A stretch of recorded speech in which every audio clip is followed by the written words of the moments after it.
রাতের অন্ধকারে বাগেরহাটবাসীকে আরপিও নির্বাচন কমিশনের যে আরপিও রয়েছে তার নিয়ম নীতি লঙ্ঘন করে মানুষের অধিকার হরণ করে মানুষের মৌলিক অধিকার হরণ করে রাতের অন্ধকারে চোরাকেরবাজির মতো এই ইলেকশন কমিশন বিএনপির 4টি আসন কেটে 3টি আসনে পরিণত করে মানুষের মৌলিক অধিকার হরণ করে সংবিধান লঙ্ঘনের দায়ে এই নির্বাচন কমিশনকে জনগণের আদালতে দাঁড়াতে হবে।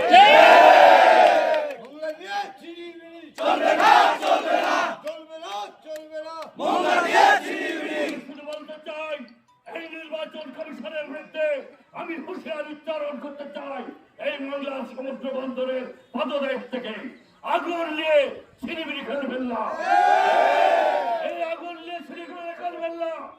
মানুষের অধিকার, ভোটের অধিকার, নাগরিক অধিকার, মৌলিক অধিকার হরণ করে আপনারা ওই গতিতে বসে থাকতে পারবেন না। ইতিমধ্যেই বাগেরহাটে সর্বদলীয় রাজনৈতিক ঐক্য গড়ে উঠেছে। সর্বদলীয় প্রতিরোধ সম্মিলিত প্রতিরোধ কমিটি গঠন করা হয়েছে। আপনারা যদি সিদ্ধান্ত পরিবর্তন না করে অচিরেই এই বাগেরহাটের 20 লক্ষ মানুষ রাজপথে নামিয়ে আপনাদের অফিস ঘেরাও করে এই নির্বাচন অফিসে